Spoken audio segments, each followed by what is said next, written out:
Fellow Ghanaians, good evening. It has been 3.5 months since we began our fight to defeat the coronavirus pandemic in the country.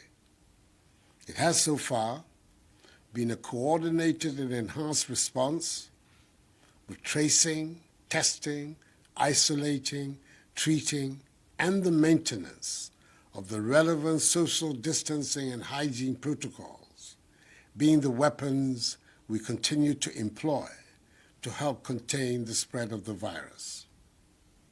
We are all agreed that this novel disease has thrust the whole world into unknown and uncharted territory, and we're having to learn as we go along. As part of the phased approach to return our lives safely back to normal, final year students in our tertiary institutions return to school on Monday, 15th June, to prepare for and sit their exit exams. 1 week on, it has proved to be a relatively smooth exercise with very few hitches recorded.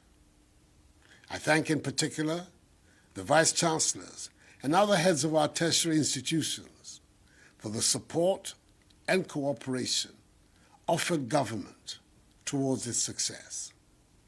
Indeed, decisions like those being taken by the leadership of Sunyani Technical University in the Bono region to sanction students, lecturers, and non-teaching staff who flout the COVID-19 protocols reinforce the collective determination of the majority of Ghanaians to defeat the virus.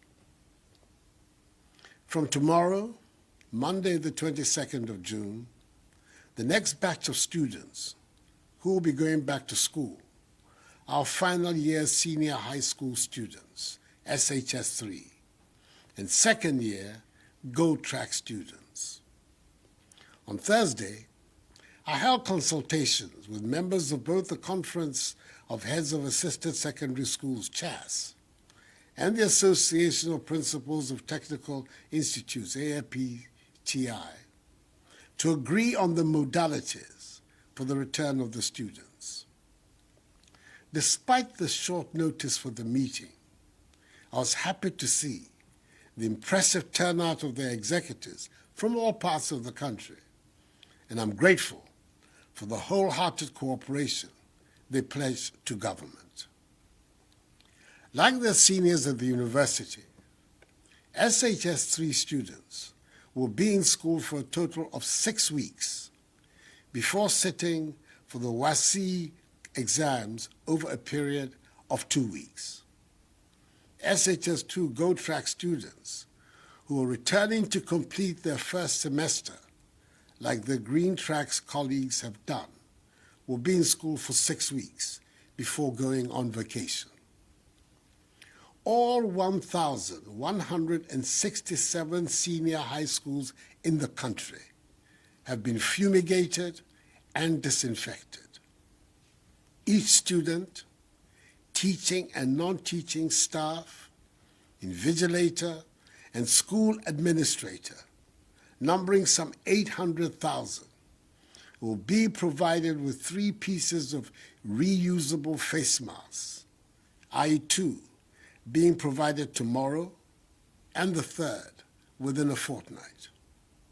Nonetheless, I encourage parents to provide their wards and children with at least 1 face covering on their way to school. A total of 18,000 Veronica buckets, 800,000 pieces of 200 mils sanitizers, 36,000 rolls of tissue paper, 36,000 gallons of liquid soap, and 7,200 thermometer guns have been distributed. A maximum of 25 students will be permitted in each class. All-day students in schools with boarding houses will be resident in these boarding houses, whilst day students in schools without boarding facilities will commute from home and will be required to adhere to enhanced hygiene protocols. Eating in dining halls will be in appropriate numbers, and no visitors to the schools will be allowed. There will be no mass gatherings and no sporting activities. Religious activities under the new protocols will be permitted. Social distancing and the wearing of face masks are obligatory in our schools. One dormitory block in each senior high school is to be used as an isolation center in the event of a student falling sick. Again, each senior high school has been mapped to a health facility, and care will be provided to the sick by nurses assigned to these schools. Through the National Food and Buffer Stock Company, enough food supplies have been distributed to all schools. Government is also making available 350 buses and 840 pickup vehicles to senior high schools that did not receive vehicles in 2016. For the first time in our nation's history, the government will absorb the WASSCE examination fees of the 313,837 students who will sit for the exam. 75.4 million cedis will be spent on this. These SHS3 students, also referred to by some as the Akufo-Addo graduates, are also the first group of beneficiaries of government's free senior high school policy to sit the WASSCE exams. 1.2 million children, the highest such enrollment in our nation's history because of this policy, are currently in senior high schools. Let us pause for a moment to consider what would have happened to the 400,000 more students who have entered senior high school between 2017 and 2019 without this policy in place. We introduced free SHS because history and the experiences of developed nations have shown that the most efficient way to empower the population and thereby guarantee the future of the nation is by investing in education and skills training of the youth. This is because it is the people of Ghana, Ghanaians like you and I, and especially the youth of today, who are going to build Ghana. Without an educated populace, it will be difficult to transition from the status of a developing to a developed nation.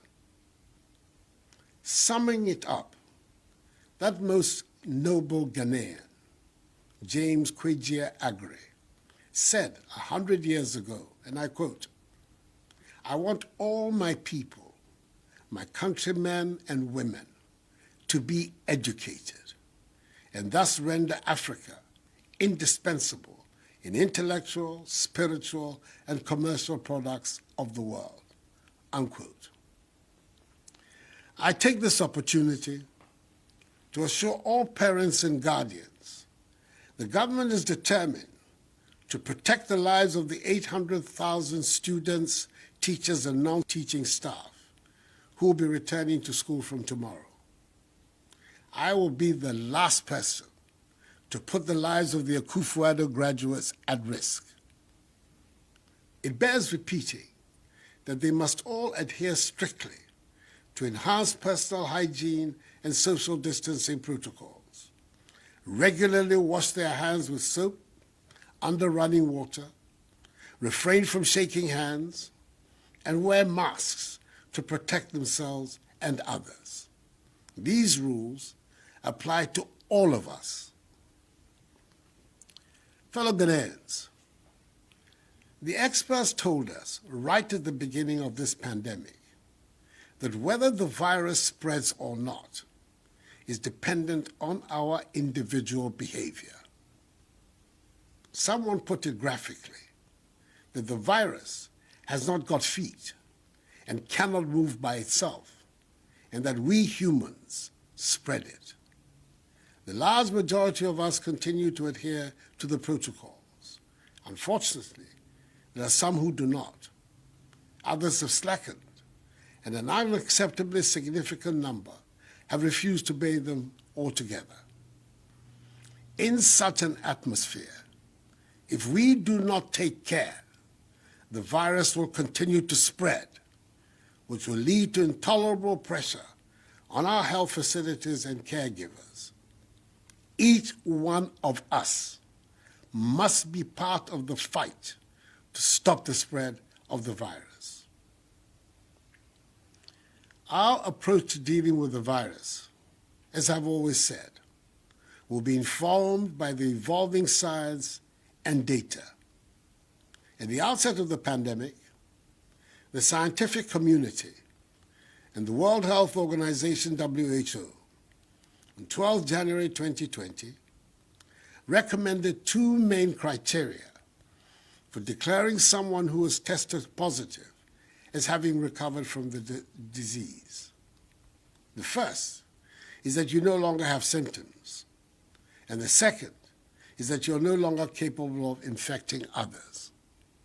Initially, the scientific thinking was that as long as you continue to test positive, you're capable of infecting others.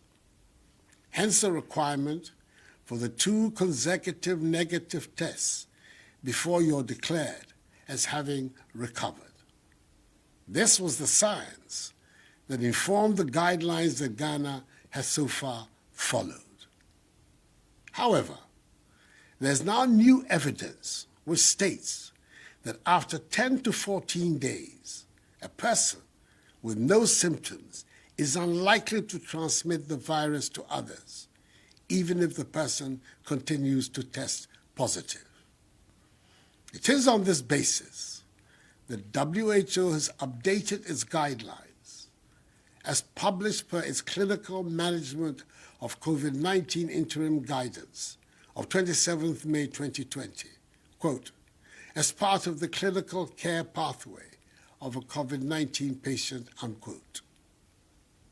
According to WHO, asymptomatic patients, i.e., those who have tested positive for the virus but are not exhibiting any symptoms after 14 days, quote, are not likely to be infectious and therefore are unlikely to be able to transmit the virus to another person, unquote. After 3 weeks of analyzing and studying this update and recommendation and situating it in the Ghanaian context, in line with the admonition by WHO to member states, this new patient discharge recovery policy has now been adopted by Ghana, as have some countries in the European Union, Singapore, India, Malaysia, Hong Kong, and Dubai. As of Saturday, 20th June, the total number of positives cumulatively stands at 14,154 out of the 270,300 tests conducted. Under the revised policy, 5,925 persons have recovered and been discharged. This brings the total number of recoveries to 10,473. The number of active cases is thus 3,596. In our hospitals and isolation centers, we currently have 24 persons severely ill, 6 persons critically ill, with 4 persons on ventilators. 85 persons have regrettably died. This increased number of persons being discharged from our isolation and treatment centers brings in its wake yet another issue that we have to deal with: stigmatization. It is obvious the stigmatization is adding further dimensions to the already difficult problem of the pandemic. Part of the reason for the spread of the virus is the reluctance of some persons to admit they have tested positive and go into quarantine for fear of being stigmatized, and in the process, continue to be agents of the spread of the virus.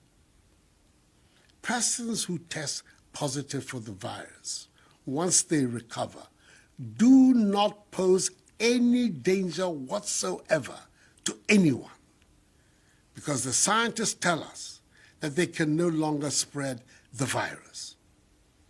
As I have said before, there is nothing shameful about contracting the virus, and consequently, we do not have to lose our sense of community because of this pandemic.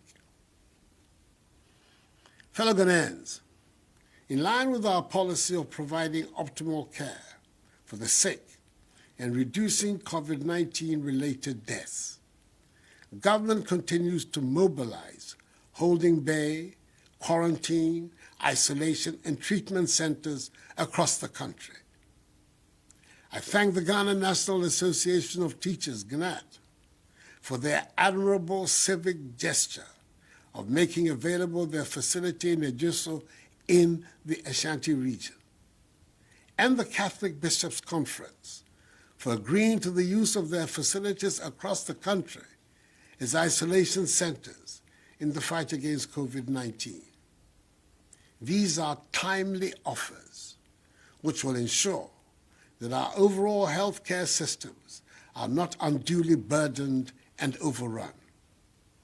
Such institutions deserve the sincere appreciation of the entire nation, as does the gesture of the Minister for Environment, Science, Technology, and Innovation, Professor Kwabena Frimpong-Boateng, who was offered a 70-bed hospital in Twase in the Ashanti region as a COVID-19 treatment center.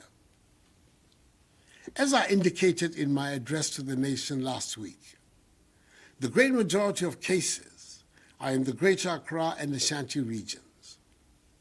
For these two regions, I've approved further investment in the following areas: additional ICU bed facilities in Greater Accra region, a new treatment center for Ashanti region, additional laboratories to strengthen clinical care to allow for real-time results, more medicines, consumables, and equipment, and formal arrangements for a pool of specialist health professionals to complement the respective resident multidisciplinary health teams at various treatment centers.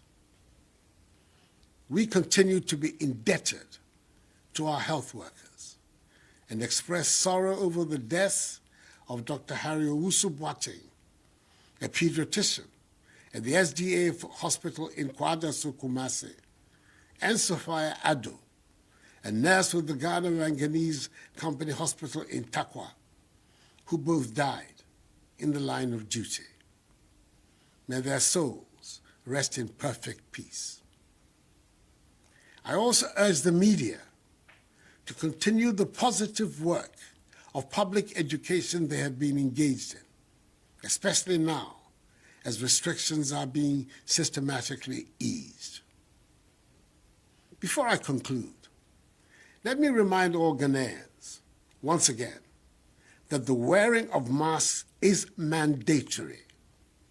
Leaving our homes without a face mask, a face covering, or a face shield on is an offense. The police will conduct random checks in the enforcement of this directive. If you are arrested by the police defying this directive, your sanction could be severe. So please, let us all, at all times, wear our masks. I appeal to each and every one of you to take this as a personal challenge and help rid Ghana of the virus. Even though we now have a better understanding of the dynamism of the virus in our country, even though the majority of people who contract the virus do not show any symptoms at all, And even though Ghanaians are not dying in the hundreds and thousands that were originally anticipated, we cannot afford to be complacent and let our guard down. Let us remain focused and adhere to the enhanced hygiene, social distancing, and mask-wearing protocols that have and must become part and parcel of our daily lives for the foreseeable future. We can do it if we work at it. And if you're SHS 3-4, besa ako school, busumi mienui. Ako suade, na one tumi atron on social etwato. SHS 2 go track for so, besa ako wie one term edikan. Send a green track for aye. Then she say, yeah, and they say, Emra when we school no. I will for intimate kosra won ma e wo on a double day. You say be ding ama wo for. Nanso eye ma yama no. Na me sha wo for bo. Say aban school for mpanyin for any teacher for. We share school for no so abo wo ho ban sene e fata. The one wie nso hwe na one asane abefie asomdwe mu. But bo eta wonyina echi na one etwa nsɔhwɛ no fɛfɛɛfɛ